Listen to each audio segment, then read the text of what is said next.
What's going on, guys? Welcome back to another Reverse video and welcome to another character breakdown video.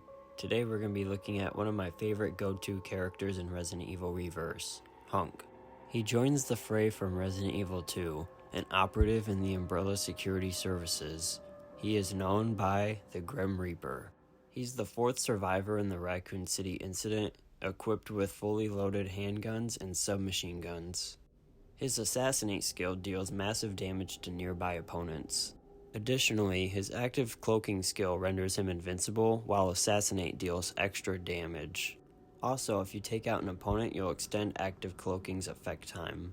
A lot of people in this game tend to have their own main characters, which means it's the character that they normally tend to rock all the time. And for me, I don't really have one in particular, but I did use Hunk in the Resident Evil Reverse tournament they had back in May. But when this game first came out back in October 2022, I thought Hunk's skills were really unique, like his Assassinate skill, where you use his knife that's concealed in his sleeve to deliver a fast and powerful stabbing attack at a very short range. Also, his active cloaking skill, which is his active cloaking technology that he can use to temporarily become transparent and muffle the sound of your footsteps. Effect will end early if you take a certain amount of damage, but Assassinate does bonus damage while you're cloaked. When successfully striking an enemy with Assassinate while cloaked, it extends the duration of active cloaking. This is Hunk's passive skill called Tragedy of the Reaper. Without a single coin on his build, his survivability rank is actually pretty good, with his weapon power rank being okay and his skill power rank being not so good.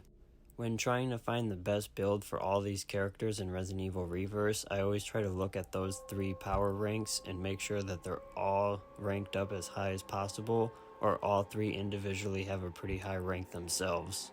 I see too many people in this game that just put 4 coins on their build that are all 4 just for their machine gun or for one weapon personally, and I think that's honestly not a good call because you want to make sure that you can survive longer and that some of your skills can do extra damage. With that being said, this is my build for Hunk, and as you can see right at the top, I have the infamous human HP booster, which is the same coin that I have on pretty much every single build and all of my character breakdown videos, but I've also got Assassinate range extender, which simply enough just extends the range of Assassinate, which I did say earlier that Assassinate does only attack players at a very short range.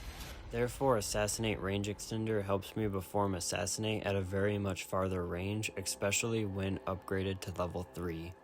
The last 2 coins I had on my build is LE5 damage booster and LE5 rate of fire booster, which are both Hunk's machine gun or his personal weapon.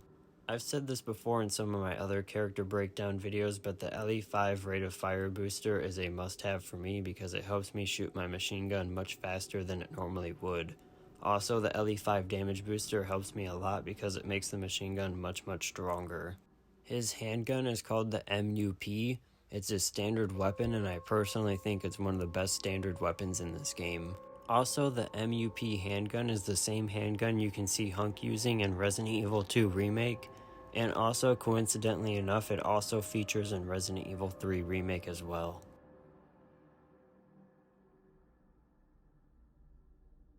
Like I said previously, I usually want to upgrade all 3 of my skills for Hunk, my survivability, my weapon power, and my skill power rank, but I have beaten this game before without using any coins at all, and I did it with Hunk. The only other things to keep in mind when playing as Hunk is to make sure you've got that Assassinate ready for any kind of close encounter situation, and also when you use active cloaking, a creature cannot see you outlined like they normally would, so it'd be a good time to use an active cloaking if you want to run away from a creature like I am here. Like I said in my previous character breakdown video though, this game can kind of come down to luck based, and as long as you have the right timing and situational awareness, you can get off some really good clever kills, and it'll really get you the points that you need to win. Now with all of that being said, I would have to say that Hunk is a pretty average character. He is what he is. He isn't going to be the best character for getting wins, but he also isn't bad. So I would say he's a good middle of the barrel kind of character, and I really like using him. I'm going to go ahead and get on out of here though. I hope you guys liked this character breakdown on Hunk. I've only got 2 more left to do, which are K9 and Ada. Hopefully you guys are excited for those, and hopefully you guys stick around for the next Reverse video tomorrow. Peace. Darling, you